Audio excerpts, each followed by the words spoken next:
Good evening, everyone. I'd like to call the regular meeting of council to order. Our clerk tonight will be Ms. Sheila Gurry. I would ask for a procedural motion to proceed in camera.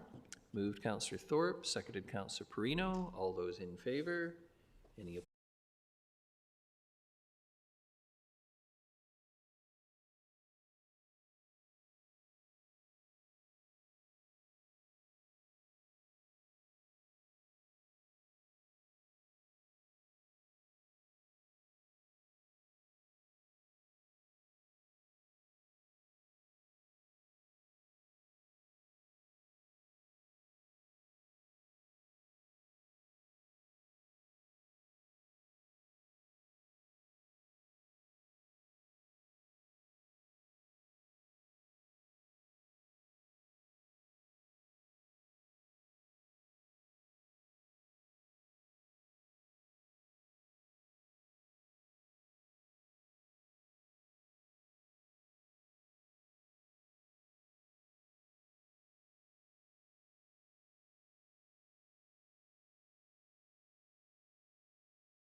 Good evening, everyone. I'd like to welcome you all to the February 27th regular meeting of Council. I'd like to first recognize that we are gathered on the traditional territory of the Snuneymuxw First Nation. Our clerk tonight will be Ms. Sheila Gurry. Tonight's regular meeting of Council will be held in accordance with the Community Charter and Council Procedure Bylaw 2018, number 7272. The question period sign-up sheet is on the table by the double doors to my left for agenda items only. If during the meeting any member of the gallery has a question regarding an agenda item, please write down your name and the agenda item on the sheet. And we do have members of council, I should say, have been granted the authority to join meetings electronically, but we have no one tonight. All who are present who are able to make it are here with us. And the first item on the agenda is the introduction of late items. Ms. Gurry, please. Thank you, Your Worship. For late items this evening, agenda item 12G, development permit application, number DP 1263 for 591 Bradley Street. Add the following delegations: 1, John Wang; 2, Raymond DeBeeld; 3, Steve Toth; and 4, Paul Chapman. The second item, late item this evening, Your Worship, is agenda item 12I, rezoning application, number RA 484 for 878 Park Avenue. Add a delegation from Paul Chapman. And not noted on your annotated this evening is item 15B, the notice of motion from Councillor Manley that is under other business for discussion tonight, is to be deferred until next Monday when he is available and present. And that's it, Your Worship. Thank you very much. A motion for adoption of the agenda is amended. Moved Councillor Perino, seconded Councillor Thorpe. All those in favor? Any opposed? None. Motion carries. Motion for adoption of the minutes is circulated. Moved Councillor Thorpe, seconded Councillor Evans. All those in favor? Any opposed? None. Motion carries. I have a couple of items tonight for the Mayor's report. The firstly is just to let everyone know that in response to the dropping temperatures on Wednesday, February 22nd last week, the city assisted people in need of warming services by again providing funds for existing organizations to extend their hours of service. We have a policy in this regard, and I want to thank all of those involved who stepped forward to undertake this work at a challenging and difficult time for the most vulnerable amongst us. Very pleased to remind everyone that Recycle BC is now accepting new materials. A press release was distributed from the city on February 21st, indicating a number of items now for the Blue Cart, which include things that unfortunately many of us were forced to garbage previously. And so this will have the added impact of reducing the amount of landfill, but also enhancing the recycling, which all of us have come to value as an important part of a modern economy. The last item I have is to recognize once again Craig Evans as a patron of the city. Mr. Evans was awarded this title as patron of the city as a result of his very exceptional service to the community for more than 3 decades. A resident of Nanaimo since the 1970s, he has been an enthusiastic and passionate advocate for community food systems, the environment, and local organic farms.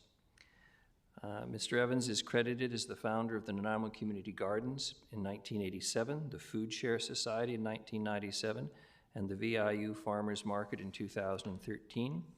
He also co-founded the Growing Opportunities Farm Community Co-op in 2009 and the Farmship Growers Cooperative in 2013. In 1978, he founded the Nanaimo Recycling Society. He's credited for starting and organizing curbside pickups for the entire city. At the time, this recycling operation was Canada's largest recycling operation west of Kitchener, Ontario.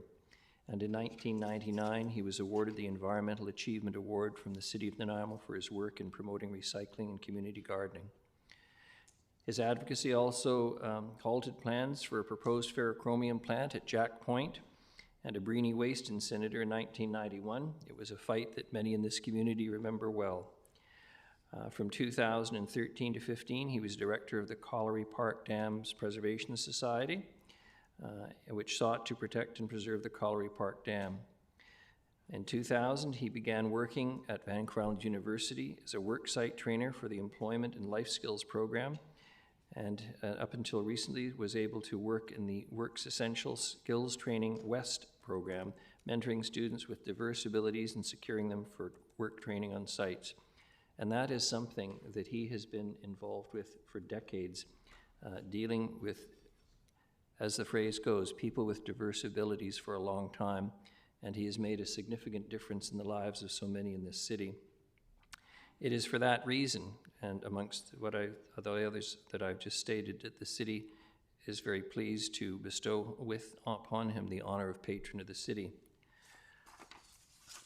However, I think it's well known in the community, but Mr. Evans can't be with us tonight. Craig is terminally ill with cancer. He's at home watching us. Usually we'd be having a special ceremony at a council meeting. However, we know Craig is not well enough to do so. We did have a small private ceremony for him at City Hall on January the 4th, and he was able to attend with some very close friends and family, including Councillor Manley, who's a longtime friend of his. And I attended at his residence on February the 14th with a framed formal decree signed by all of council.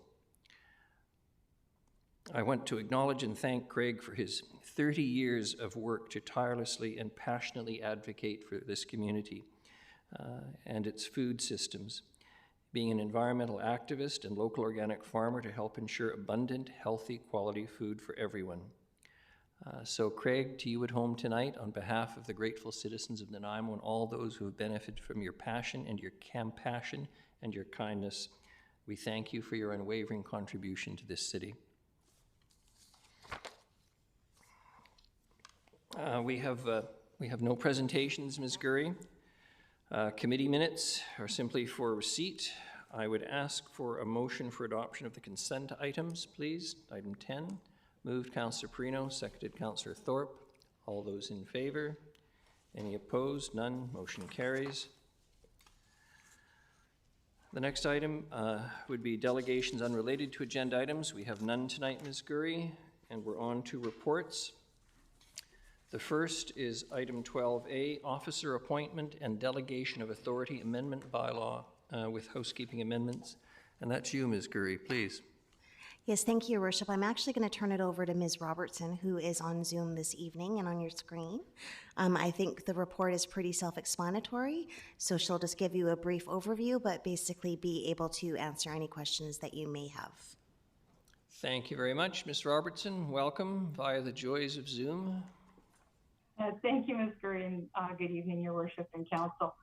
As outlined in the staff report, Council adopted a new officer designation and delegation of authority bylaw back in October 2022, and that was to replace one that was 16 years old. And we've had the opportunity to work with the bylaw now for 4 months, and we did identify that there was one section, 23.3b, as it relates to delegated authority for development permits, and it was inadvertently eliminated. So staff wanted to address that by bringing that language back.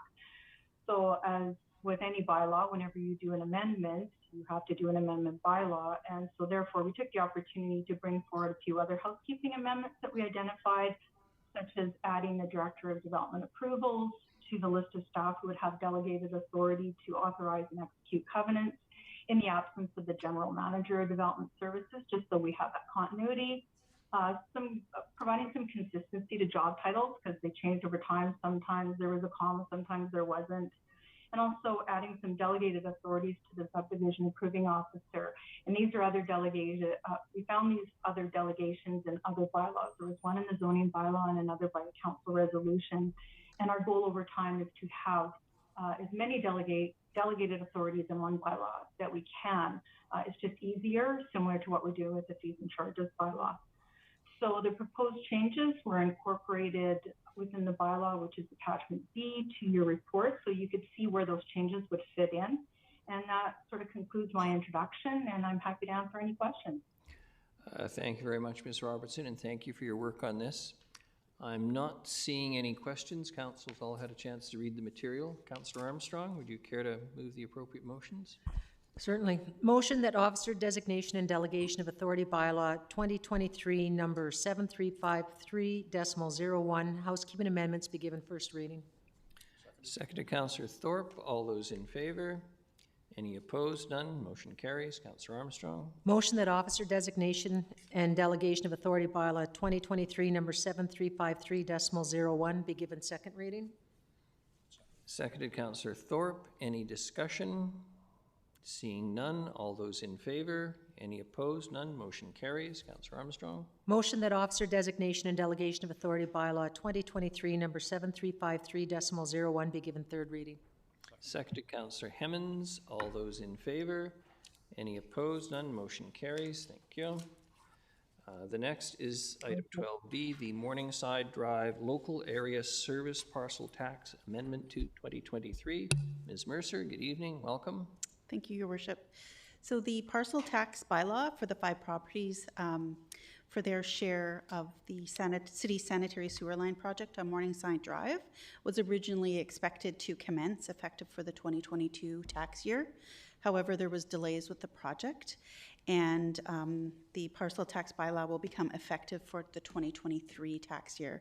So as such, the bylaw needed to be updated to reflect those date changes. Thank you very much. Councillor Armstrong. Motion that Morningside Drive Local Area Service Parcel Tax Amendment Bylaw 2023 number 7288.02 to adopt amendments to reflect the change in the year of parcel tax commencement pass first reading. Seconded Councillor Brown. All those in favor?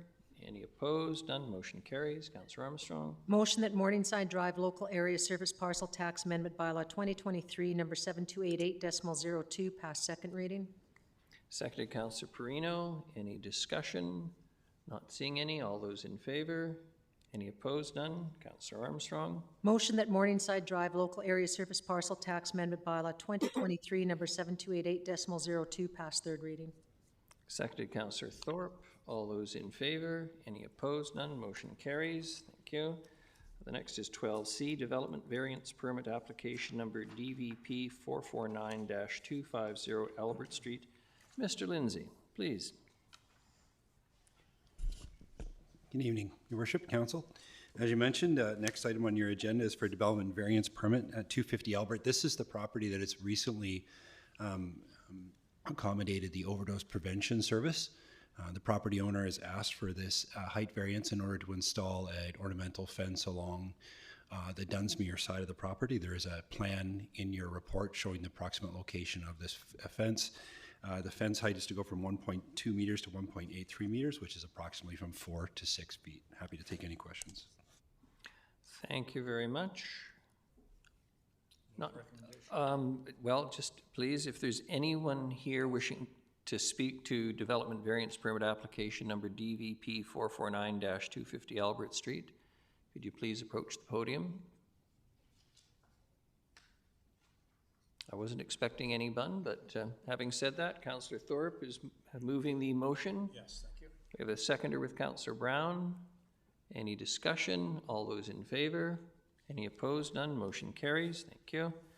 The next is 12D, Development Variance Permit Application Number DVP 442-5013 Hinrich.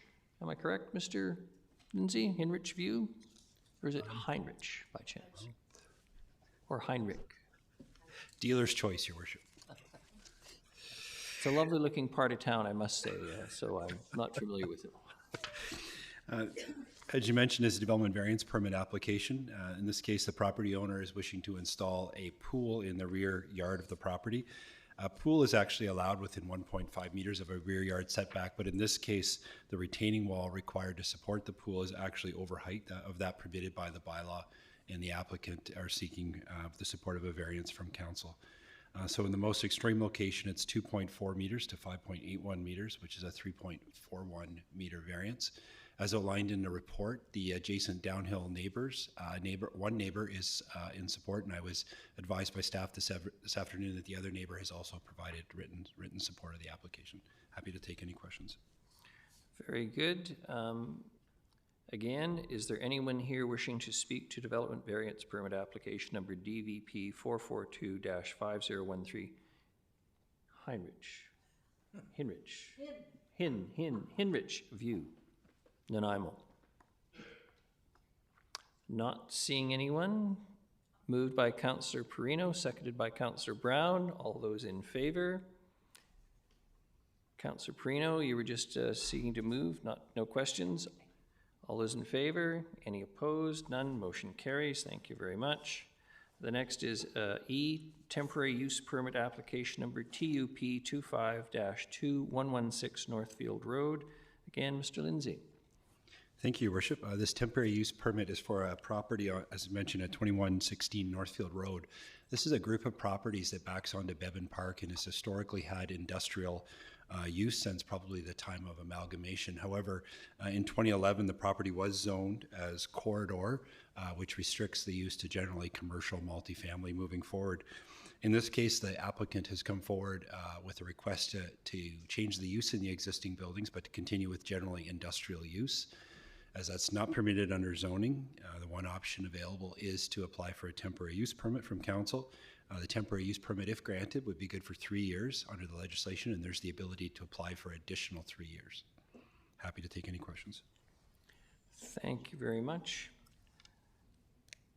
Anyone here wishing to speak to temporary use permit application number TUP 25-2116 Northfield Road? Again, I wasn't expecting anyone. Councillor Perino. Your Worship, if I could just ask a question through you to Mr. Lindsay. So the applicant can apply for an additional 3 years, is that correct? What if they want to make it permanent? What happens to make that work? Yeah, so if there was the intent was to keep this as a longer term, it would require an application to amend the official community plan and a rezoning application. So it's quite a process. In theory, there's time within that 3 years for people to make make see those whether or not- attempts. Yeah. Gotcha. And I'll move the recommended motion if you like, Your Thank you Worship. very much. Seconded, Councillor Armstrong. Any discussion? Seeing none, all those in favor? Any opposed? None. Motion carries. The next is liquor license application number LA 152-601 Bruce Avenue. Again, Mr. Lindsay, please. Thank you, Worship. This is simply an information report for council. As with liquor applications, council ultimately will make a recommendation with the final decision being made by the Liquor Control licensing branch. That's not their current name, that's the old name, but ultimately decision is made by the province. In this case, it's before you as information because the next step is we do notification to all property owners and residents within 100 meters. And because it's a new liquor license, we also send it to an upcoming public hearing. So there'll be opportunity for the community to provide input back to council before you make your final recommendation. Happy to take any questions. Thank you very much. Not seeing any questions. Appreciate that. Next is item 12G, development permit application number DP 1263-591 Bradley Street. And Mr. Lindsay, please. Thank you, Worship. And I know we have a number of delegations, so I'll be fairly brief on this one. And I know for returning council members, you're familiar with this application because it did receive a development permit in 2019. That permit expired before the applicants came forward for a building permit and required renewal. And when they reapplied in 2021, it was denied by council at that time. So since that time, the owners have went away and made what I would consider to be fairly significant amendments and alterations to the proposal. And those are summarized. There's a table in your report tonight that kind of summarize the difference between the 2021 application and what's in front of you this evening. I won't go into great details, and I'll let the applicants speak to some of those changes. What I would say, and like I said, I think returning council members are certainly familiar. I think for new council members, I think somewhat important to point out is there's always a bit of a conflict between the city requirements for watercourse setbacks and what the province actually requires. And in most cases, they overlap pretty seamlessly. But the city's bylaw has always, since it was adopted in the early 90s, required setbacks to be measured from the top of a bank. And where you have a small creek, the difference between the top of bank and the natural boundary of the river is often fairly small. It can just be a few feet. However, when you get down to the bottom of the Millstone River and it's a larger valley, the difference between the natural boundary of the river and the top of the bank is quite considerable. So this is a case where if you actually measure the top of the bank for Millstone and you apply the 30-meter setback under the city bylaws, the entire property is within the leaf strip of the river. So that's why you see what looks like on the surface to be a very large variance of from 30 meters to 0, because we're essentially bringing it back to allow some form of development on this property. As outlined in the report, however, the provincial setbacks come from the natural boundary of the watercourse. So in this case, 15 meters measured up from the natural boundary.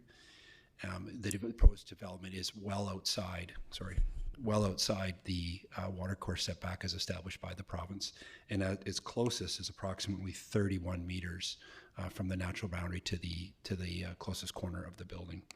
So unless there's any questions, Your Worship, I'll leave the remaining time for the delegations. Councillor Perino? Sorry, Your Worship. Thank you. A question through you too, Mr. Lindsay. Because this is a development permit, how would they go in to do the actual construction? It would have to be up at the top at Bradley, but is that right? Because I'm just seeing the topography of the land is just very sloped once you get into that area. I think you're quite correct. The property drops off quite quickly, so I think it would be a combination of access from Bradley. One of the benefits and one of the amenities that's being proposed by the applicant is actually an improvement of that road right of way along the Millstone Road. So it extends down into the previous slide was probably better to show the location, but there's an area in the adjacent road right of way where they propose to do improvements for parking. And then in that area would be an area most likely where they would be able to come in and access and do construction and not have anything blocking up on Bradley. Okay, good. If we could get back to the previous slide, just for the benefit of Councillor Perino and others, the first slide. It's such a steep area there, Your Worship, and the road is quite narrow, and you just think, how in the world are they going to get in? Because they can't get in from the creek side, right? So when I looked at it, I thought, wow, this is No, we're going the wrong way. Backwards, please. We're looking for the site plan that we had up originally, or there is a another plan that shows that aerial view, which might be helpful. Yes. You can see Bradley, Yeah, and then Millstone. Millstone. And yes. Yeah. If looking at it just to the left, that's the dedicated roadway. There's an Okay. extension of Millstone. In front of the other apartment block that's there as well. Thank you very much. Thank you very much, Councillor Armstrong. Thank you, through you to Mr. Lindsay. One of the concerns I had when this was before us on previous occasions was the traffic calming. Do we have any idea what they're going to do, or is it just going to be left up to the engineers here with the contribution from the developer? There have been discussions about what can be done on Bradley Street in Millstone, and there were some proposals put forward, but it was ultimately realized that there needed to be some further work done with our responders, specifically fire, that uses this area before they do any improvements. So the intent is to do that work and allocate that money towards improvements in that general area. And again, I want to reiterate that not just fire, we should be talking to police and ambulance, because that's their main road to the hospital, and they go on that road far more than fire.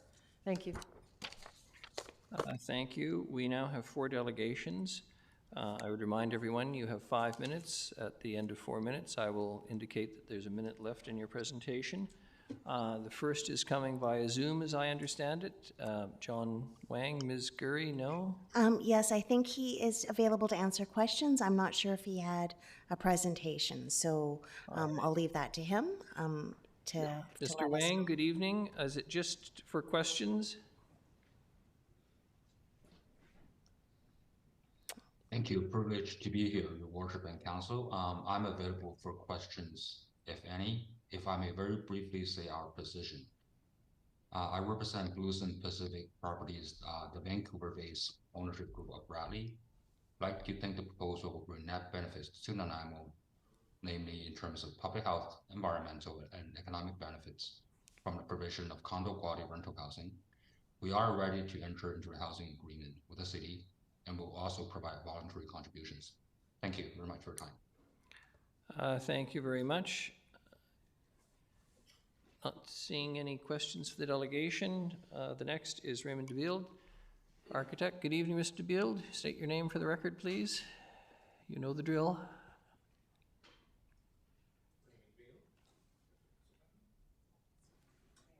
Oh, Raymond DeBeeld, 755 Terminal Avenue North, Nanaimo. Okay. I will answer the one question about construction after, but not during my presentation. So the first slide, please, on my set. I just have 10 slides, so hopefully 30 seconds apiece. And the first one is only 2 of them are to do with the building in terms of its look. So maybe it's hard to point to anything, but on the far right is the parking of the public parking. Where those 2 people are standing is where the property line is. And the property line is behind the trees on the boulevard on Bradley Street.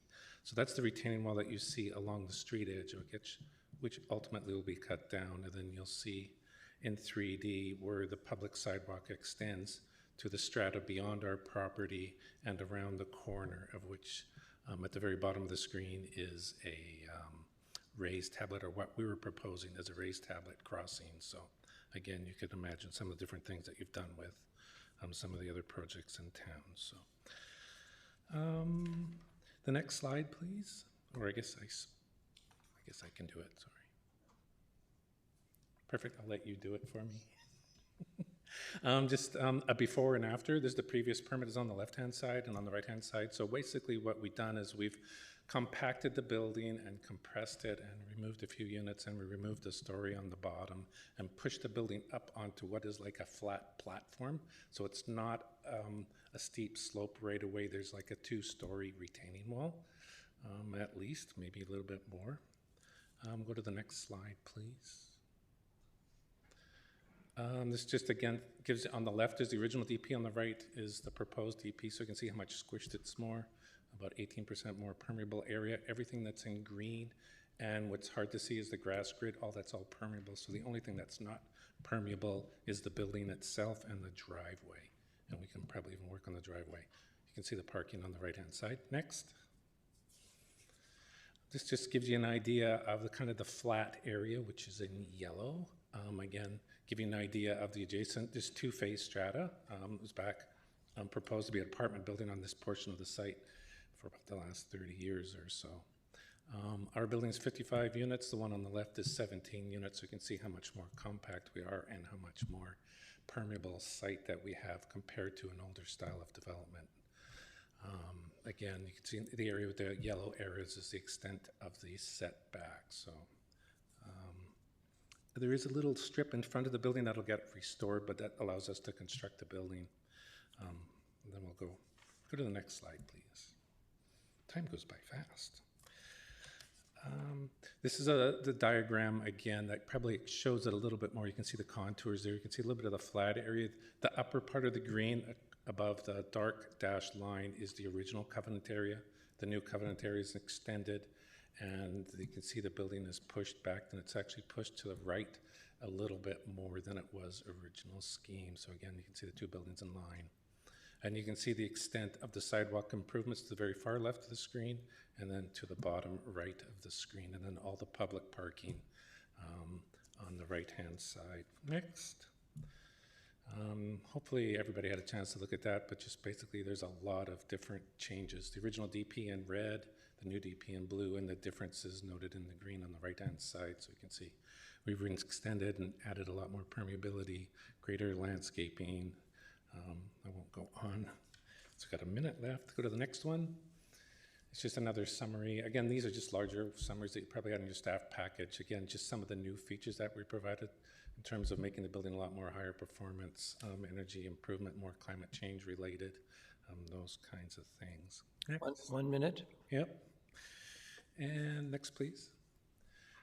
Just the very voluntary contributions or whatever that we're offering to the city. I'll let you read that. I won't go through it again because we only got 30 seconds. Summary of the points. Next screen, please. Basically, quality condo. This is already a developed site. High performance, more energy performance, reduced environmental impact, environmental stewardship with the single owner and residence. We've provided a lot of pedestrian and vehicle improvements, new sidewalks. A lot of these are beyond what's required of a normal development permit. And the other thing I'd say is we were involved in a lot of consultation with the adjoining strata, including this new permit. We didn't receive any comments or anything back. So that's it. Thank you. Thank you very much. 7 seconds.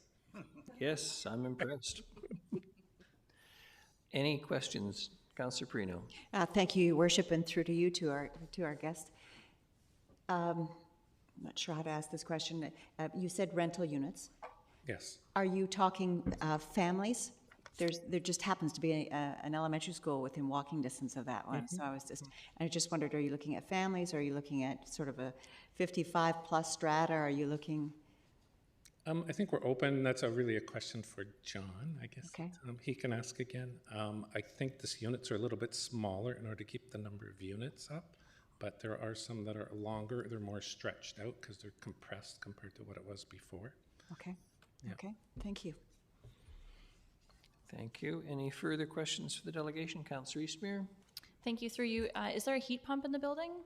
Yep. It's all low carbon, no carbon, at least during operation. Yeah. Thank you. Construction. I can answer construction. I'm not seeing any other questions. Mr. Beeld, thank you. You're welcome. The next delegation is Mr. Toth, but I understand just to respond to questions if necessary. Mr. Toth, good evening. Good evening, Your Worship and councillors. I'm just here to answer any questions you might have about the environmental aspects of this. I think you're going to get off easy tonight. Perfect. Thank you very much. Thank you. And the final delegation is Paul Chapman. Mr. Chapman, good evening. And you know the drill as well. Yes. Please. Hello, my name is Paul Chapman. I live on Franklin Street, and I am the Executive Director of the Nanaimo and Area Land Trust. I want to just quickly touch on the SPIA, the provincial riparian setbacks that exist, and what we often default to when we look at these things. The SPIA setbacks are solely about fish habitat protection, and the Auditor General of BC has found them to be inadequate to that. So when we look at SPIA protections as where we settle on, it's a lesser protection than our city protections, and they don't do what they are set out to do, and they in no way address water balance and stormwater attenuation and retention. So in the past, I would have said that despite the many times I've come before council, or NALT has come before council and spoken about riparian area protections and why they're important, that the council has never ever voted against riparian variance. But I have to change that now because you have once. As it so happens, it was the last time that a development at this property was brought before you. But saying that, I'm not going to speak to this development in particular, but rather to the value of riparian areas generally. So riparian areas are those lands adjacent to the wetted area of a stream, in this case, and up to the top of the bank and beyond is determined by topography and plant cover. This is some of the highest value forest in our urban areas, as the exchange of nutrients between the land and the sea is realized in our rivers. And these nutrients support a number of species and ecological functions. This is why the tallest trees tend to be by the riverside. In our community, thanks to riparian setback protections, these areas are the only protected biodiversity corridors in the city. Riparian areas also provide critical services in our community. We rely on our urban streams as part of our stormwater infrastructure. Intact riparian areas are a critical part of that infrastructure. Intact riparian areas slow down stormwater as it runs across the surface of the land and allow it to be absorbed into the ground or taken up by plants, to be slowly released over time. This is a return to natural water balance. And this attenuation and storage of stormwater protects streams from erosion and protects against flooding events. Climate change in our area is in part manifesting as increased intensity of rainstorm events and prolonged periods of dry and drought. We will receive the same amount of annual rainfall, just in more concentrated deluges. So intact riparian areas provide flood prevention during deluge and slowly release environmental flows in periods of dry and drought. This is climate change resiliency. Intact riparian areas support our ecological ceiling. This in turn supports our community decisions about what we do and how we do it to achieve resiliency. These are part of our natural commons. Our riparian areas are not intact. The ecological accounting of the Millstone River has shown that we are operating in a riparian deficit due to the previous practice and decisions that have compromised riparian integrity. When you approve development in a riparian area, you degrade the natural commons and lower our ecological ceiling. This limits our options and effectiveness of achieving community resiliency in the face of climate change. With intact riparian areas, the whole is greater than the sum of its parts. You cannot recreate the values of riparian forests by planting offset stems around the border of a building. Climate change mitigation is all about carbon. Climate change adaptation is all about water. The decision you make this evening will have an impact for the next 50 to 80 years and beyond. And this decision is a climate change decision. Thank you. Thank you very much, Mr. Chapman.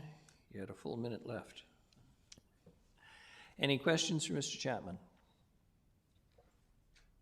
Not seeing Councillor Eastmere. Thank you. Through you, regarding this specific development, do you have an opinion on the changes that have been made from the old proposal, and does the new one address any of your concerns in a meaningful way? NALT never makes a comment on a specific development, so I'm not empowered by my board to do that.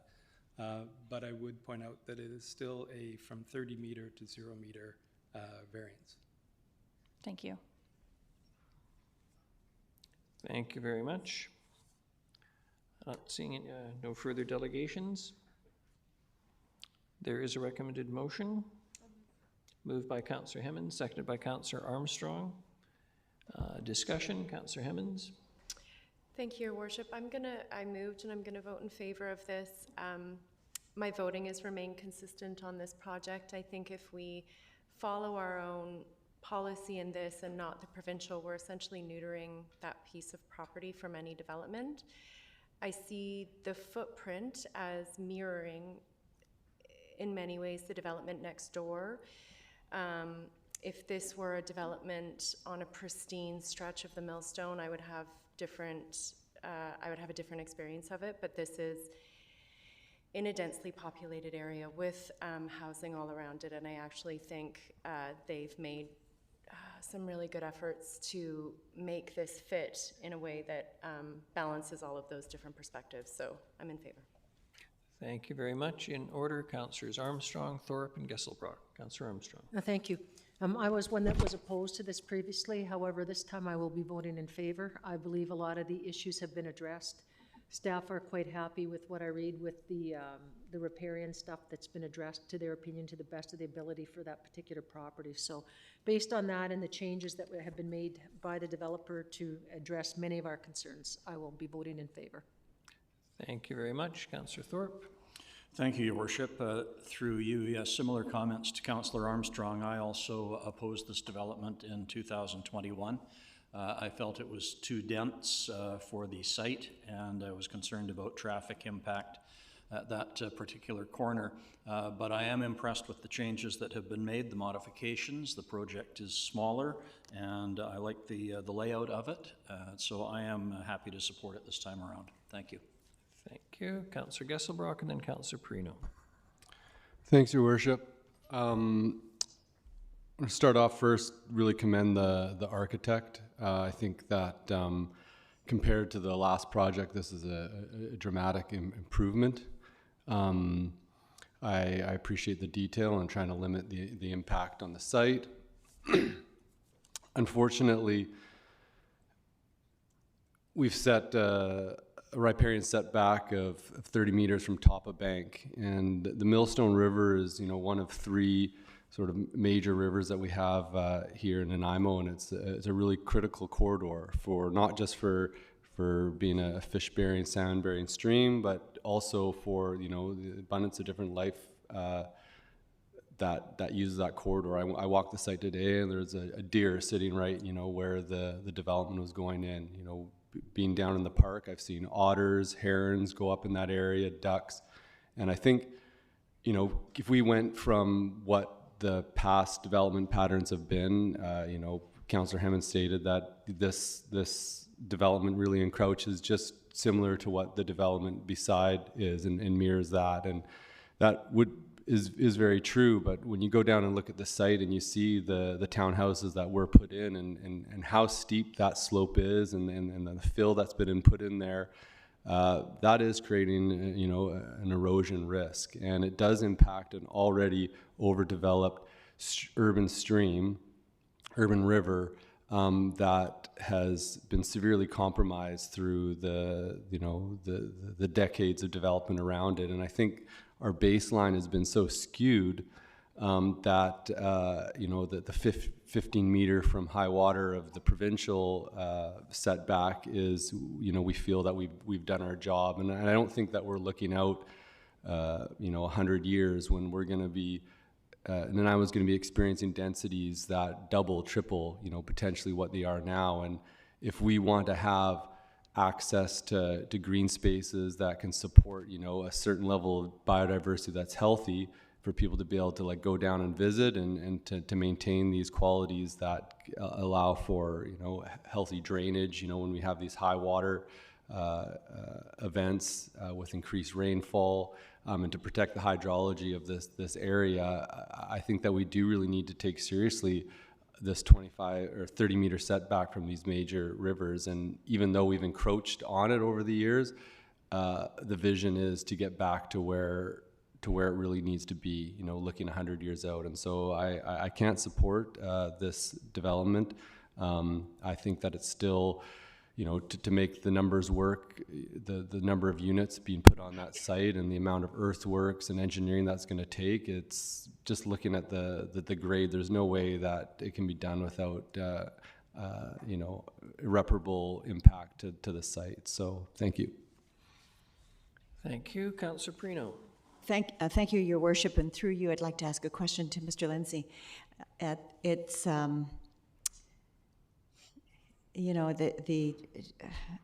area really could use this kind of development. It's close to a school. There's all sorts of reasons that make it really viable. But my question to you is, given what Mr. Chapman was talking about, what is your feeling about how close this is to the creek and so forth?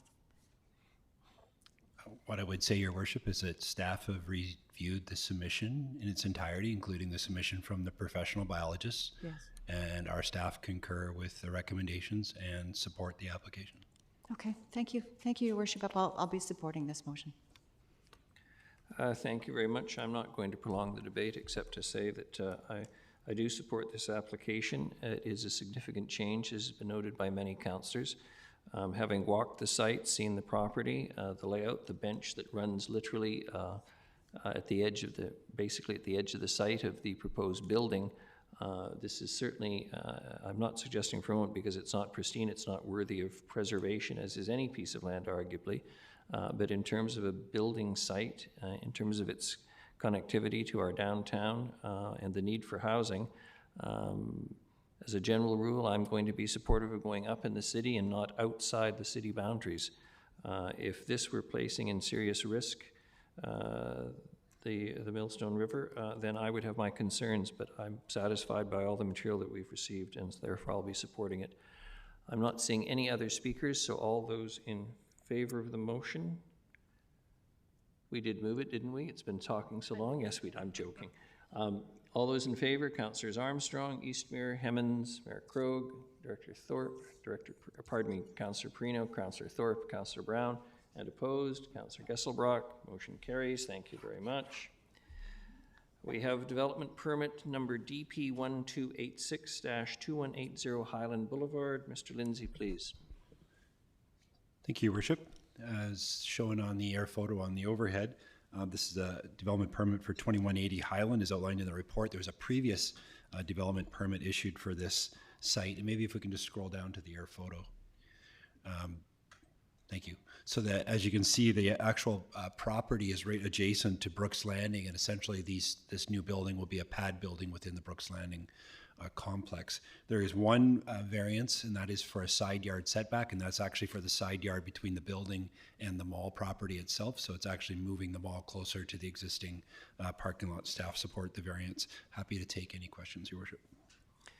Thank you very much, Mr. Lindsay. I'm not seeing any questions.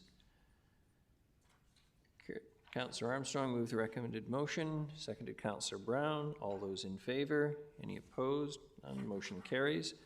The next item is rezoning application number RA 484-878 Park Avenue. I'm going to declare a conflict. I will say because I'm the member of council, not my wife, but he is our son, and his wife live almost immediately adjacent to this property. It would be inappropriate for me to participate in this. So, Councillor Armstrong, you're in the chair.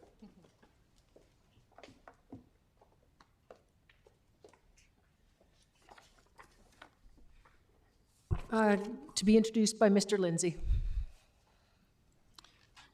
Thank you, Madam Chair. Before you this evening is a rezoning application for 878 Park Avenue. This is a rezoning which in the concept plan identifies approximately 32 units. The site itself, this 1.8 hectare site, is proposed to develop approximately 1.1 hectares, and the remaining 0.7 hectares, so about 7,000 square meters, is proposed to be transferred to the city, which we will add to the park system along the Chase River. There's adjacent parks immediately to the north and to the east of this property.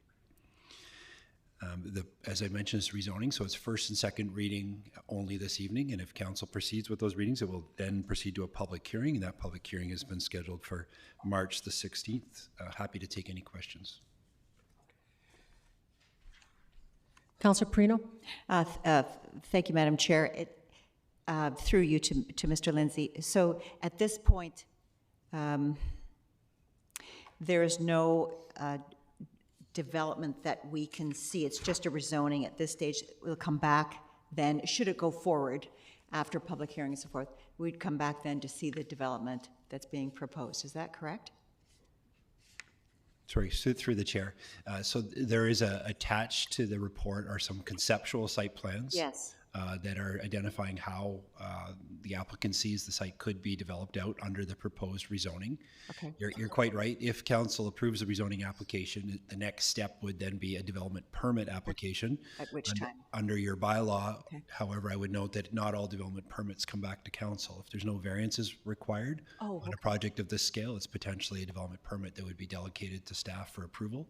Okay. So after approval of the land use, it may be the last time that council sees the application. Well, that's helpful. Thank you, Mr. Lindsay. And if I could ask just one more question.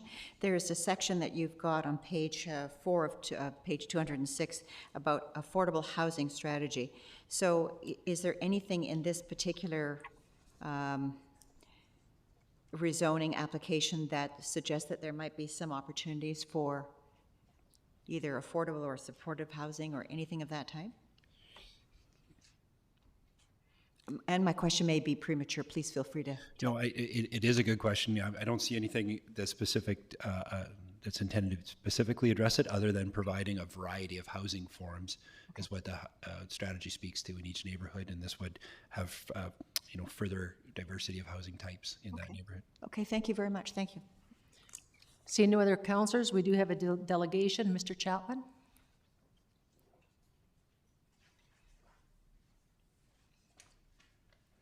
Seeing that I was in the neighborhood anyways. Paul Chapman with the Nanaimo Area Land Trust. And I have a slide that I sent to staff, an image. I wish it was that one. That's the one. Yeah, so I just want to comment on an opportunity to raise our ecological ceiling if rezoning on this property goes ahead. And this isn't an endorsement of in favor or a decision for or against this proposal. It's just there's an opportunity that exists here. As per the staff report on this property, the possible park allowance along the steep slope and riparian area would provide connectivity across the river to existing park.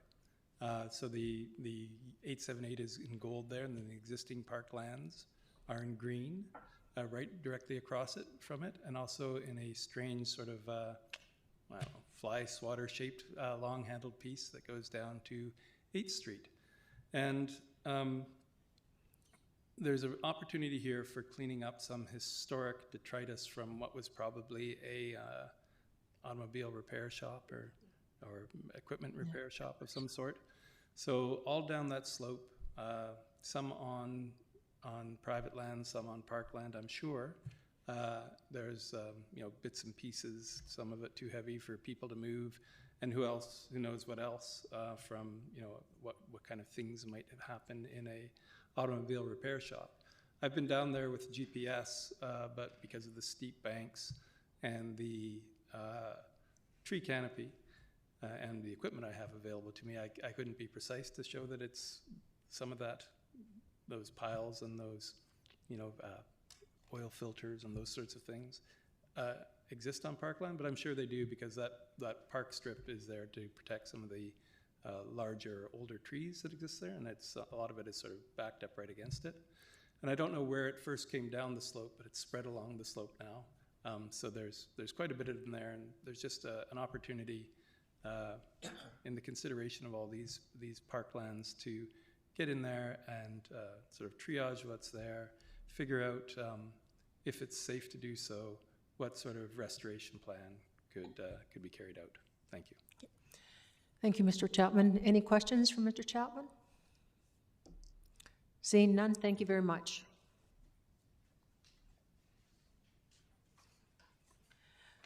Councillor Thorpe? Thank you, Chair. Oh, hang on. I gotta put your mic. Where are you? There you go. Thank you. Thank you, Chair. I'll move that zoning amendment bylaw 2023 number 4500.206 to rezone 878 Park Avenue from steep slope residential R10 to low density residential R6 with site-specific density and height provisions pass first reading. Seconded by Councillor Perino. All those in favor? Opposed? Seeing none opposed, motion 2, please. Thank you. I'll move that zoning amendment bylaw 2023 number 4500.206 pass second reading. Seconder Councillor Perino. Any discussion? Seeing none, I'll call the question. All in favor? Any opposed? None opposed. That carries. And the third, please. Thank you, Chair. I'll move that council direct staff to secure the conditions related to zoning amendment bylaw 2023, number 4500.206, as outlined in the conditions of rezoning section of the staff report dated 2023, February 27, should council support the bylaw at third reading. Seconded by Councillor Hemmens. Any discussion? Seeing none, call the question. All in favor? Any opposed? Seeing none, motion carries. And we'll wait for Mayor Krogh to resume his chair.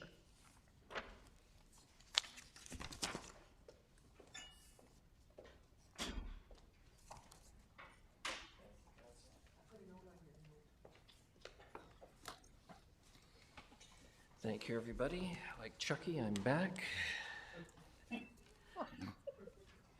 Item 12J, rezoning application number RA 475-444-450, 500 Comox Road, 55 Mill Street, and 1 Terminal Avenue. Mr. Lindsay again, please. Sorry, yes, Councillor Eastmere, you want to declare your conflict this time. Thank you. Yes, I live right next to this property, and thusly I shall recuse myself.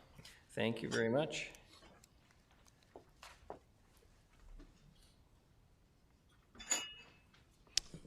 Mr. Lindsay, please. Thank you, Your Worship. The final report on your agenda this evening is for a property that is familiar to council. This is a rezoning application for, as you mentioned, the addresses, but primarily 1 Terminal Drive and the former hotel site near the Terminal Avenue Bridge. As I mentioned, this active rezoning application actually came before council in last September for a public hearing, and the bylaw did receive third reading in October of last year. More recently, at your in-camera meeting in February, council directed staff to prepare a report requesting further information on how the proposed rezoning amendment bylaw complies with the policies contained in section 4.1, Truth and Reconciliation of City Plan Nanaimo Reimagined. Now, Your Worship, as council is aware, any rezoning application that the city considers must comply with your official community plan, with your city plan, in order for council to approve that rezoning application. And it was our opinion at the time we brought forward the original report that it did certainly comply with city plan. In this case, the application actually came in while we were in the middle of preparing our new official community plan in section 4.1. There is no kind of comparable section in the previous OCP. However, our opinion at the time was that the application did comply with the entirety of city plan. So in this case, the report before you this evening goes into more detail of staff's opinion and looks specifically at section C.41 and how the application responds to those policies, and more importantly, I would say the processes that are outlined in section 4.1. So, Your Worship, that report's before council this evening. So following good practice, and I would suggest case law in cases around public hearings, in order to ensure a fair and open and transparent public hearing process, our recommendation would be, as this is, in our opinion, could be constituted as new information for council, that the best practice is to rescind third reading and go back to a public hearing. So that gives everyone the opportunity to review this report, receive it, and then consider it and come forward at a future public hearing and make recommendations. So recommendation number 2 on your report this evening is to actually rescind associated bylaw, rescind third reading. And if council does that, as mentioned, we would then place this item on an upcoming public hearing. The date is yet to be determined, but we're looking at a date in early April. If there's any questions, Your Worship, certainly happy to attempt to answer those. Thank you very much, Mr. Lindsay. Any questions? Councillor Perino, please. I was going to say Perino. It's a mouthful. I know. Thank you, Your Worship, and through you to Mr. Lindsay. It's quite rare that we would rescind. In this case, and you did an excellent job of describing, so if I could just get you to just go over that one part again where you talk about, so we're being asked to rescind this so that we can give ample opportunity for a circumstance that may have been overlooked. Am I saying that appropriately? Just correct me on the language for that. Thank you, Your Worship. I think that's a good summary. I think in general, The intent is that after the close of a public hearing, council should receive no further information. Right. The intent being that everybody who shows up at the public hearing should have the opportunity to comment on the same materials that council has when they're considering the application. So in a case where there's new information that comes in after a public hearing, in order to go back and ensure there's that fair and open and transparent process, the best practice is to rescind third reading and go back and have a second public hearing. Oh. So that's why the second recommendation is to rescind the bylaw. Okay. Thank you, Your Worship, and if you like, I will move the motion. That's, First motion. yes, thank you. And Your Worship, because it's a bylaw, if possible, if we could read I out. was just going to say, Yeah. you have to read it out. Sorry, Your Worship, that council rescind third reading of land use contract discharge bylaw 2022, number 7355, to discharge an existing land use contract from the property title of 500 Comox Street. Did you just want to do them one at a time? One at a time, please. Seconded. Councillor Armstrong. Discussion. Your Worship, I'll simply say that I think this is an important step to do. This is the right motion to make at the right time. Thank you. Thank you very much, and I will comment very briefly. I think it's recognized generally that the signal achievement of the current, and I'll say the previous council, has been the restoration of what is generally referred to as good governance. Openness and transparency is crucial. For me, voting to support this is not based on the importance of this application versus another. It's based on the value of process and the necessity to ensure fair process and to be seen like, what is it, Caesar's wife, to not only be above reproach, to be seen to be above reproach. So, unless I've inspired anyone, all those in favor? And any opposed? None? Councillor Armstrong, do you want to read the second one? Sorry, you've got to get yourself on the, there we are. Motion that council rescind third reading of zoning amendment bylaw 2022 number 4500.204 to rezone 44450 500 Comox Road, 55 Mill Street and 1 Terminal Avenue for medium density residential R8 and Gateway DT 12 to comprehensive development district zone 7 CD7 and to amend the CD7 zone with new zoning regulations to facilitate a mixed use development and subdivision. Seconded, Councillor Brown. Any discussion? Not seeing any. All those in favor? Any opposed? None. Motion carries. Thank you. Mr. Rudolph, you'll bring in Councillor Eastmere. Thank you. I don't think I've had a timeout since grade 2. The next is item 13, bylaws, financial plan amendment bylaw 2023, number 7337.02. Councillor Armstrong, please. Motion that financial plan amendment bylaw 2023 number 7337.02 to amend the 2022 to 2026 financial plan be adopted. Seconded. Seconded, Councillor Thorpe. All those in favor? Any opposed? None. Motion carries. We have no notices of motion tonight. Under other business, Councillor Manley's motion has been deferred to the next meeting, so we're left with Councillor Hemmons' motion, re-emergency basic shelter housing, and I understand, Councillor Hemmons, you want to use somewhat different wording than this. And just Your Worship, just one note, I forgot to note that it was February 6th that this motion, notice of motion was brought forward, not January 6th, as noted, so our apologies for that typo. Ah, well, very good, thank you, you're quite right. Your Worship, if I can move it with an amendment, and that would be that Council direct staff to prepare a report to be delivered by June 1, outlining the cost of designing, constructing, and servicing basic shelter for up to 100 people on city property. So the difference is the adding of the return by June 1 and the removal of the word emergency, is that? Emergency housing, yeah. We're just going with basic shelter. Emergency, very good. Is there a seconder? Councillor Brown, seconded. Councillor Hemmons, and then Councillor Armstrong. Thank you, Your Worship, and I apologize for that gobbledygook wording. That was just lost in translation. So what I mean by basic shelter is I'm not committing to a certain design. I don't have an idea in place. What I'm looking for is a function, and that's to get folks under a roof and off the ground.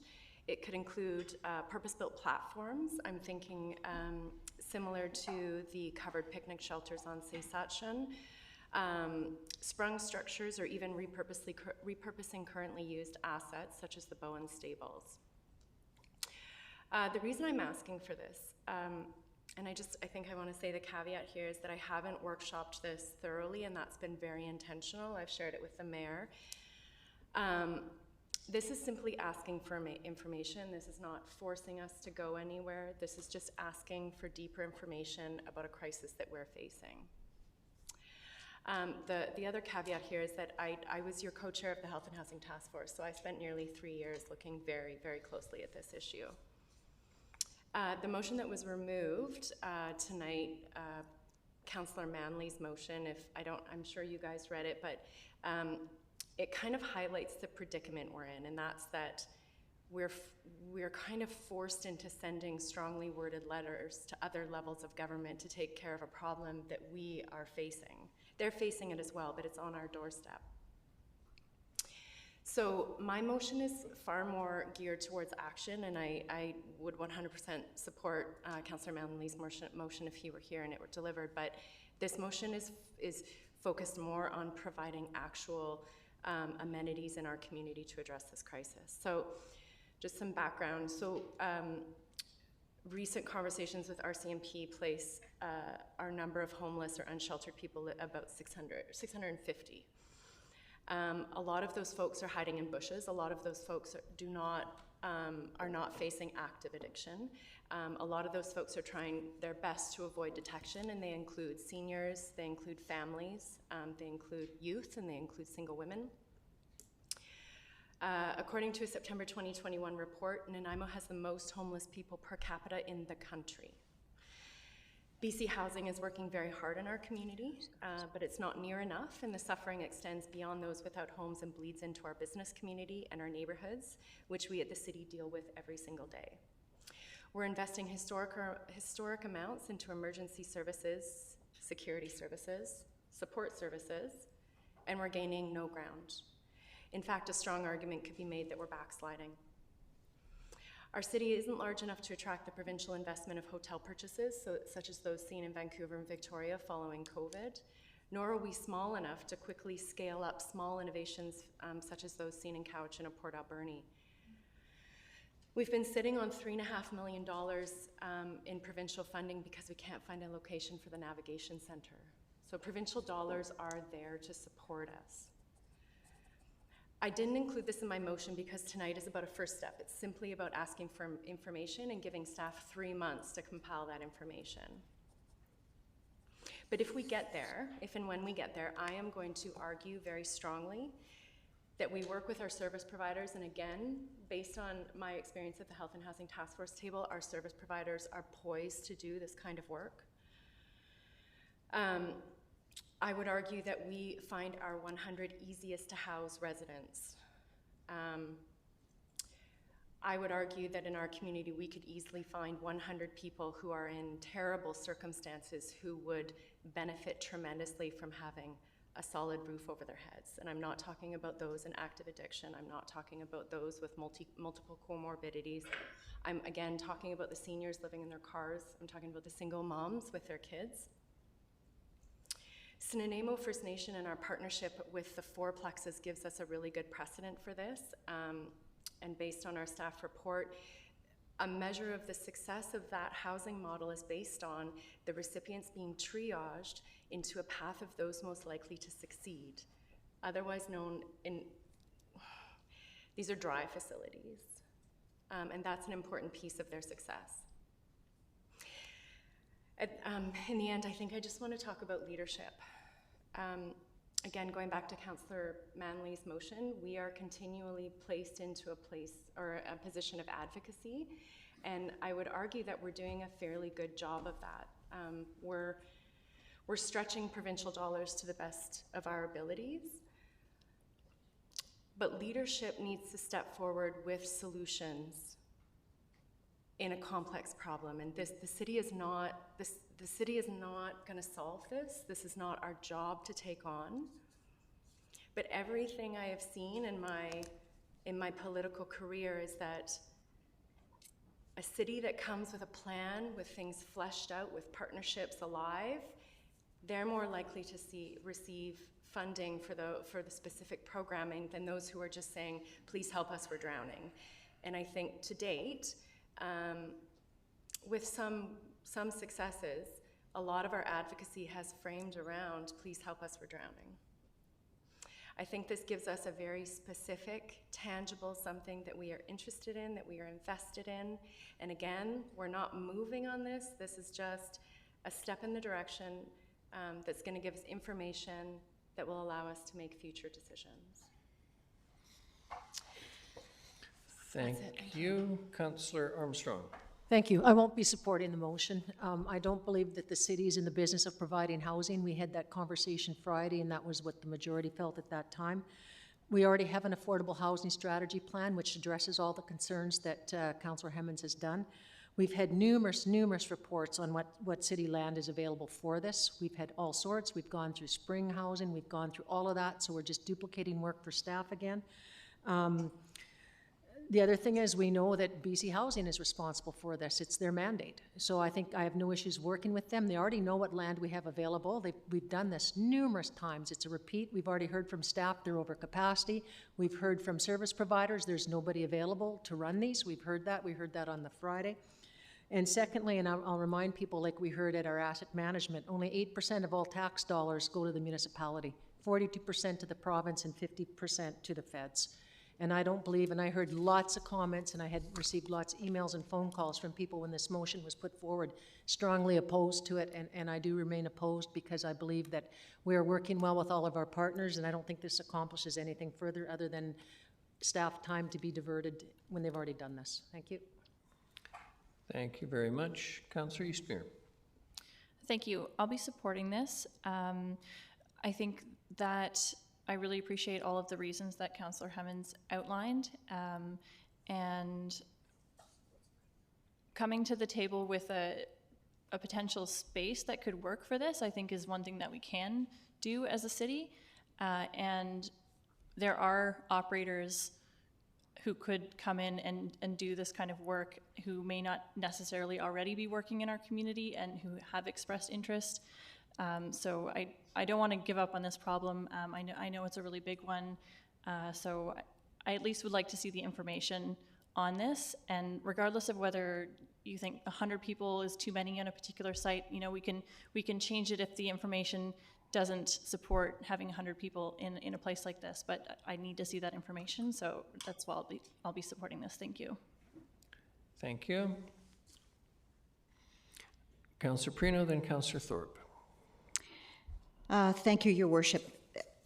Obviously, this is difficult, and I really celebrate what Councillor Hemmons is trying to do, because, you know, we sit here and we talk about this endlessly, and there's so little that we can do. And, you know, we're in the business of putting pipes in the ground to deliver fresh water, you know. And, yeah, I mean, I'm looking over at Bill Sims, and I'm thinking 1 meter is $500, you know, that we're putting this big pipe in at Bowen, and, you know, you just think 1 foot. A foot, it's a foot, $500. You know, our role is to make sure that this city has the infrastructure that it needs to be vibrant and vital for the next 100+ years. So the problem with this is that we all know that designing and constructing and servicing a major building to house 100 people desperately needed would be multi-millions of dollars. The other part of this is that my concern is that would we be taking the job away from BC Housing or the Affordable Housing Society, which do an incredible job?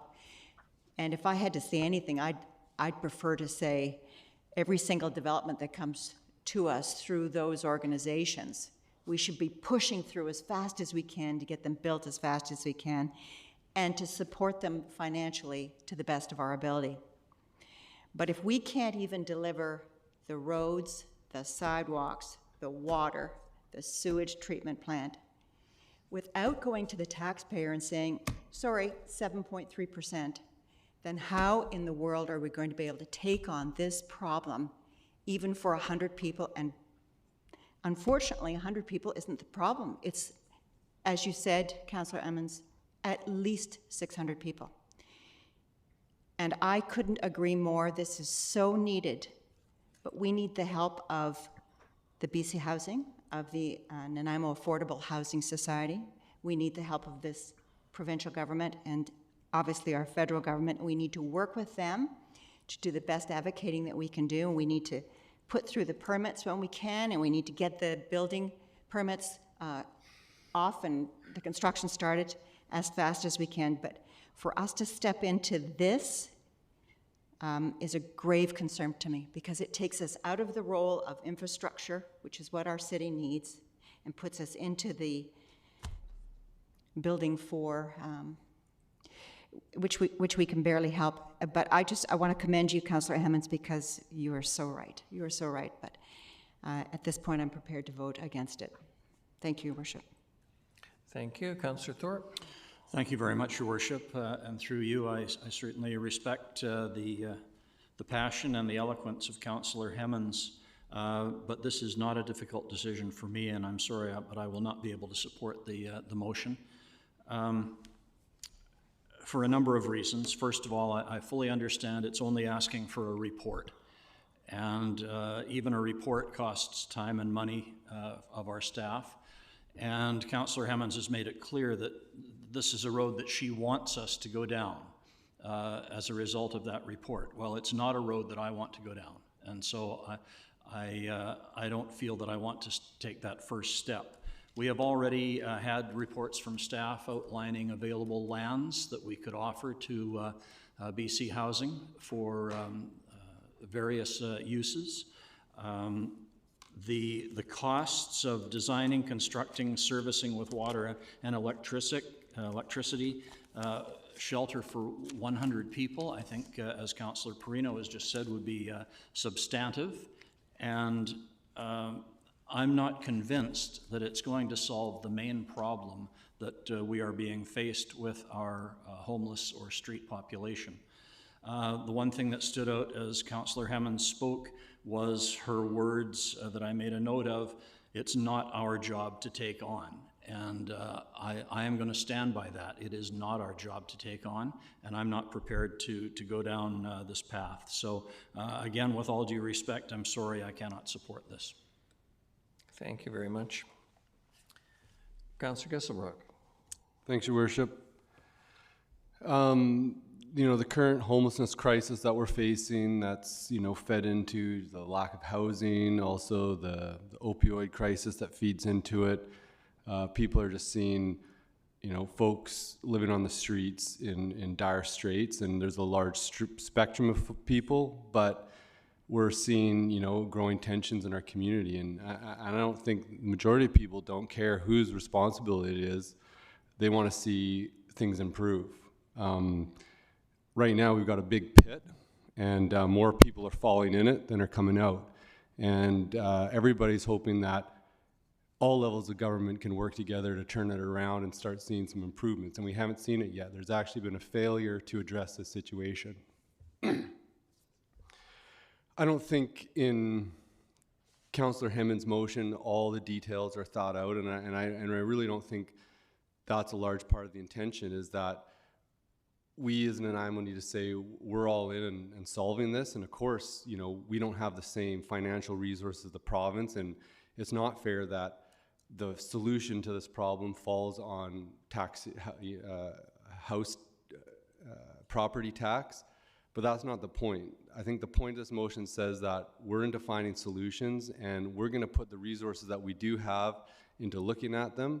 And by doing that, that's going to draw the partners with the deeper pockets, the province, into this solution. And that's what we need to do. And so I wholeheartedly support this motion, because I want to see safer streets in Nanaimo. I want to see people with roofs over the head. I want to see the situation not getting worse. And right now, I think the City of Nanaimo has been doing a lot of work to try to improve it, but the situation is still getting worse. And we need to push harder and work, put more effort in working with our partners. And this is moving in the right direction, and I think that we need to proceed with this. Thank you. Thank you very much. I'm going to go to Councillor Brown before I go back to Councillor Hemmens. He's a first-time speaker. Thank you, Your Worship. I suspect that I know how this vote will go. But I'm going to definitely vote in favor for the sole reason that I don't want to tune into Shaw Cable 4 years from now in a new council and watch them have the exact same conversation and then ask themselves, hey, I wonder if we find some sites in temporary housing, if that would work. Just total insanity to keep having the same conversation over and over. I think with lots of things we can get caught up in whose jurisdiction it is, but at the end of the day, we funded community safety officers to the tune of over $2 million a year. We had RCMP. There's incalculable costs of insurance and cleaning that falls upon private business. All those are costs of inadequate action. I don't think there has been inaction, but inadequate action to rise to the challenge, to the problem that's being faced. So do I think this particular item will solve it? No. Do I think there is a silver bullet out there? No. I think it's the sum of a bunch of little things that will hopefully add up and make the community better over time and improve the situation over time. So I'm curious on information. I'm curious on new ideas. I'm curious on implementing new ideas at all levels of government and working with different community providers in different communities because what's been happening isn't working. So thanks, Councillor Hemmens, for bringing it forward. I will support this, and if anybody else has an idea that's worth further exploration, please bring it forward because we desperately need it. Thank you. Thank you very much. I see Councillor Manley has joined us, but I don't see a hand raised, so if Councillor Manley's not going to speak to it, then I will speak. Councillor Manley? No? All right. Thank you. I have listened carefully, particularly to what Councillor Hemmens, who's moved this motion, and Councillor Gesselbrock have said. I will not support this motion. One of the things that Councillor Hemmens said was that we've been sitting on $3.5 million. With respect, we haven't been sitting on $3.5 million in this city. BC Housing has been sitting on $3.5 million. And with great respect to BC Housing, that has faced its challenges that I well appreciate, couldn't manage to locate a site in this community where they would find either a private landlord or land suitable for the erection of a navigation centre, which this council, I think pretty close to unanimously, if not unanimously, certainly the majority supported and requested, along with the City of Vancouver, which, by the way, still doesn't have its navigation centre either. They placed parameters, if you will, that meant that no private landlord was going to rent to them. The city, through its staff and the able work of Mr. Lindsay and his shop, argued for a sprung structure, which they would not consider. I see Councillor Hemmens now is suggesting that might be a solution from this. The fact is, this is the provincial government's responsibility, secondarily, arguably, the federal government's responsibility. But we haven't been sitting around. We've been doing what we can. And yes, the situation is certainly worse. It is much worse than it was 6 years ago. I'm the first to acknowledge that over and over again. The argument that I have heard from Councillors Hemmens and Gesselbrock in particular is that we want safer streets. Councillor Hemmens' argument is that if we take 100 people off the streets, they will be safer. But we don't want those who have addiction or alcohol problems. We want people who are basically simply poor and homeless. If this were just a homelessness problem, it wouldn't be, frankly, that much of an issue. We have a mental health, addictions, brain injury, and trauma crisis in our streets. And with respect, taking 100 of the easy-to-house folks off the streets is not going to remove one troublesome human being from the streets who is already, we well know, the most frightening for the public, the ones likely to be involved in crime, the ones who are stealing to support their drug habits, the ones who have engaged in the behaviors, arguably, that have led to serious injury, if not death, of citizens in our community. So this is not going to solve the problem. I am not prepared to commit property taxpayers, and that's really what we're talking about, property taxpayers to providing solutions for a problem that has been, if you will, allowed to grow over the last 30, 40 years. I've said it a million times to the point I'm sick of saying it. Failed social and health policy that has put us in this situation, layered over with an opioid crisis that has created a street disorder of a level that's never been seen, arguably, and I don't use those words easily, never been seen in this country, involving so many citizens, but most particularly, and this is what is most offensive to me as a human being, the most vulnerable citizens amongst us. Those who cannot look after themselves and are often a danger to others, who have been placed in the streets through deliberate policy. With respect to Councillor Hemmons' motion, this is not going to solve that problem. And I am not about to take over or take on, as a mayor of a council in a city of 102,000 and a province of nearly 5 million, the responsibility to try and fix a problem that was going to require a great deal more commitment than simply providing 100 what amount to really shelter beds for the least troubled, how shall I say, the least damaged citizens who are in our streets. It is appealing on every level to my sense of morality and decency and all the good-hearted people in this community that we would house people. I get that.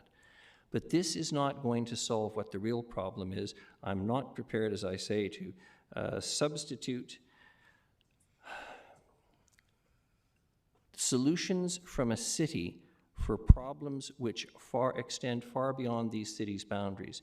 You take 100 people off the streets of Nanaimo tomorrow, another 100 will be here, and they'll have come from some other city. We are continuing to allow people to suffer in our streets. This is not going to change it. I'm not prepared to send some kind of a signal that we're doing something and that somehow this is going to attract provincial dollars. Damn it, if the provincial government isn't aware of our problems now, I don't see how providing a report back to City Council is going to fix any of that. There is a provincial election coming, and I trust and hope, as I encourage everyone, that this will be a vote-determining issue, as it is the crisis of our times.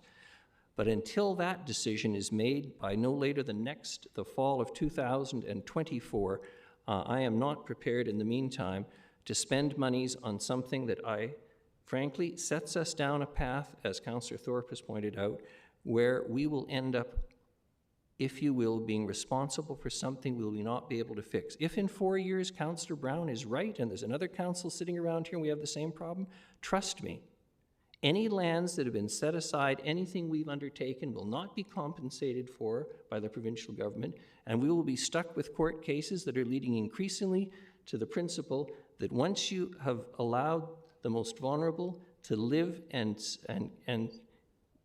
gather in a given area, particularly on public property, you are not going to be able to shut it down. You're not going to be able to deal with all the crime that we saw, the human exploitation and trafficking that we saw both on Wesley Street and in Tent City.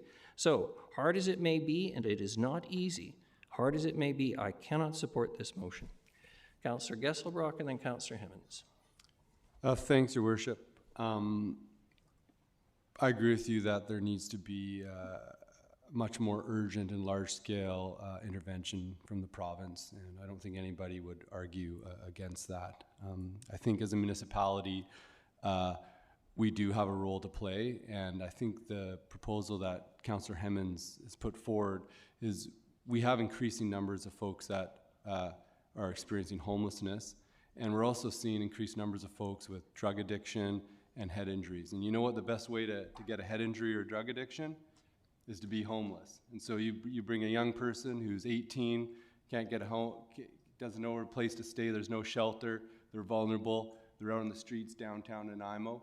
Best way to get assaulted, be in that situation. Best place to start, in engaging in actions that will create a more serious addiction is when you're cold, wet, and out on the streets. And I think if we can provide an opportunity where folks that are in that situation that are easier to house, to get them off and get them away from that dark pit. Because right now, more people are falling into that pit than are coming out. And I think that we can, as a municipality, are more nimble and can move more quickly and potentially setting up something that can provide that shelter that can stop people from falling into that pit so it doesn't get bigger. The larger intervention to deal with that pit is going to require large-scale provincial action, and nobody's going to argue against that. But all levels of government need to be working collaboratively and increasing their level of effort on this front, because it does fall well within our jurisdiction to contribute, like we have been, and we can do more. And the provincial government can do way, way more. Thank you. I'm going to go to Councillor Manley next. He hasn't had a chance to speak. Councillor Manley.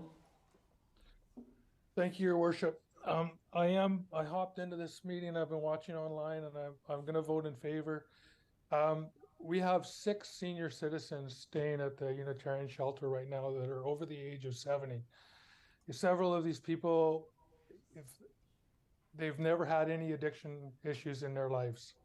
They are people who've worked and paid their taxes, and now are in a position where they can't afford the housing market. They've been evicted for rent evictions.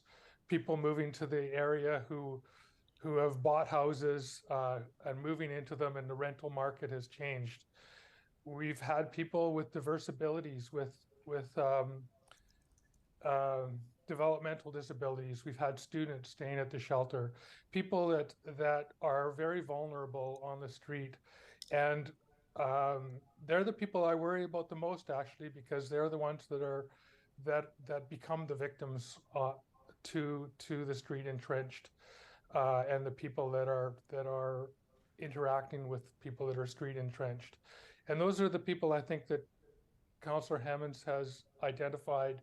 We need, this isn't low barrier we're talking about. This is people that would be easy to house, but that need a safe place to raise a tent, a warm place to be, and a place where they can have a shower and use a proper facility for going to the bathroom.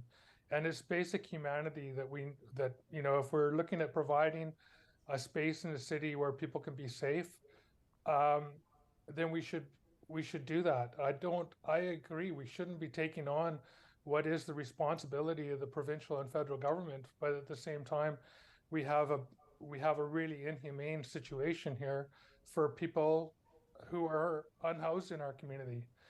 And every day the shelter turns people away, the Unitarian shelter turns people away who deserve a place to live. And I think if we can do what we can to find a place, even if it's like the situation in Duncan, where we provide a safe place for a tenting platform and people to have a safe place to be while we work on finding them proper housing, and that's the humane thing to do. And this is just a report that we're asking for. I would have asked the city to look at parking lots that we can lease, but I would leave it as is. I will just support it as is. So thank you. Thank you, Councillor Hammonds and Councillor Armstrong. Thank you, Your Worship. I'll be brief, and I just want to touch on a couple of points. This motion is not intended to propose any sort of solution. And I feel that we often as a council go immediately there when we're contemplating an idea. We immediately go to, well, it's not our job. If we do it, they won't. And I just, we've offered land to BC Housing. We do that. That's great. That's going well. It's not going nearly fast enough. I think we all know the feds need to get back in the housing game. It's not going fast enough. So the option for me of just sitting still and hoping that the cavalry comes is just not palatable. So for me, asking the question of how can we pull 100 people out of misery, and Your Worship, to your point, you are absolutely right. We have an incredibly complex homeless population, and it, there are multiple barriers that are going on. However, if we can pull out 100 people that aren't going to be victimized, we're allowing our emergency services and our police services to focus more intensely upon those people who are creating the problems. So it's actually, I don't think it's going to create the problems you suggest, and I just want to reiterate again, this is a curiosity, and I think as leaders at this table, it's our job to be curious. We have 650 people living without homes in the community. We have major organizations provincially and federally that are helping, but it's not enough. So what can we do? This is just a basic curiosity, staff. What can we do? Thank you. Councillor Armstrong, then Councillor Thorpe. Thank you. I guess my point is, we have all these reports already. We've got an affordable housing strategy, then why aren't we doing it? Instead of just saying, oh, let's put up a shelter for 100 people, let's give the land then to non-affordable housing and let them make them permanent housing. Like, to me, this is, like, and I know I've said it numerous, it's a Band-Aid. Take a look what happened at San Francisco. Exactly what you said. 100 beds have turned into 1,000 with gangs running them. And that's what you will see every city in this country. Once you start that, you cannot control it. And it gets bigger and bigger. Then you've got to pay for policing, you've got to pay for security guards. 100 people is too much, and somebody will get in there. It's not the right answer. In my opinion, we have to keep pushing the governments to do this, get into the housing game. And everybody I've heard from, like they said, I'm not paying tax dollars for this. My tax dollars should go to your core responsibilities. That's why I pay federal and provincial taxes. And then I agree with what Councillor Perino said. There's some projects we can't do because we don't have the money. And if you want to do this structure, we're looking at a minimum of $30 million, I would say, minimum. When you take a look at what your 30 bed one is, they run around $32, $40 million, probably higher now. We just don't have the money, and it's not our responsibility. So, I mean, I understand 100% what you're saying, but I just think we're setting ourselves up for failure, and we're setting more people up for grief, and the more you build, the more will come. Thank you. Thank you. Councillor Thorpe. Thank you, Your Worship. Briefly, I've listened with great interest. I have not changed my opinion, and Councillor Hemmons says that she doesn't really, she's looking for a report, for information, for options. She doesn't really see where this definitely is going, but she's been very clear that she wants the costs, as we've said before, of constructing and servicing shelter housing for 100 people, and I've heard tenting platforms mentioned. I've heard Bevan Park mentioned. Leadership is about many things, but one of the things that we have to keep in mind is financial responsibility and sticking with our mandate. And I think it would be irresponsible of us in that regard to pursue this path. And I quite frankly have fears that all we would be doing is creating another tent city. And it would not be solving the problems that we are faced with every day, problems which we are willing to work with others to solve, but not our responsibility to take on and pay for. So again, my position is quite clear on this, and I will not support it. Thank you. Thank you. Councillor Perino, then Councillor Brown. Thank you, Your Worship. And I just want to say again, I honor what Councillor Hemmons is trying to do, and because I come from a healthcare background, it just goes straight to my heart for so many reasons. But I can tell you that if the Affordable Housing Society comes with a design and a building concept to be passed and to get building, I'll be voting yes, like right now. And if we can get the navigation center going, I'll be voting for it right now, no matter what the cost. But I will also be voting in favor of a new community center at the south end, so that those people have a place to have their children go and play basketball and volleyball and soccer and do the things that build teams and happy, healthy adults. We need to make sure that our role as city councilors is to take care of the city infrastructure and what we do best. And we can advocate with the Affordable Housing Society, we can advocate with BC Housing. We can help them to move forward, but if we step into their roles, who is going to step into ours? And at 7.3% for a tax increase, we have to do the work that we do best. And thank goodness we've got the incredible staff that we do that say, you know what? You gotta have the $1,000,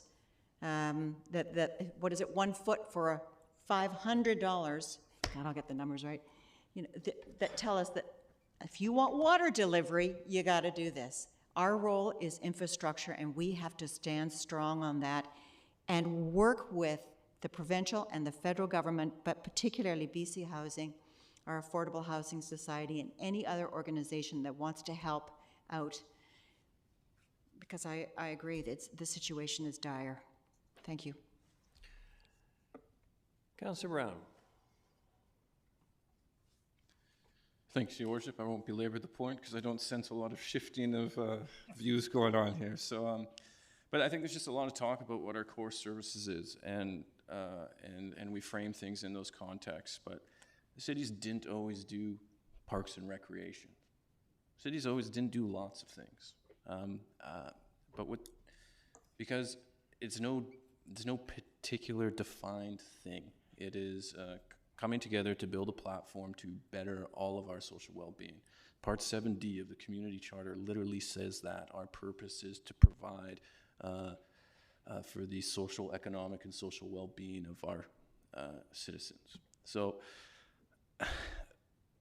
everybody's going to bring their ideology and their opinions to what that means to the table. I think we should just call the question here. It's a staff report. We're spending a lot of time debating the thing that's not actually the thing. I'm curious to see what the staff report would say and then have a robust discussion with each of you at that point. So I hope that's the way the vote goes. Thanks.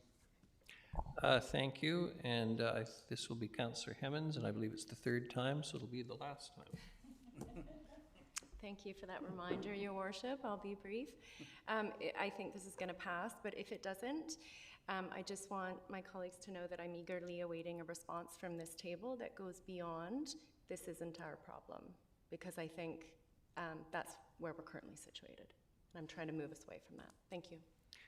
Thank you very much. All those in favor? Councillors Eastmere, Gesselbrock, Hemmens, Brown, and Councillor Manley. And opposed, Councillors Armstrong, Mayor Krogh, Councillor Thorpe, Councillor Prino. Motion carries. Thank you very much. Do we have anything on question period, Ms. Gurry? No? Motion for adjournment? So moved. Councillor Armstrong, seconded Councillor Brown. All those in favor? Any opposed? None. Motion carries. Thank you.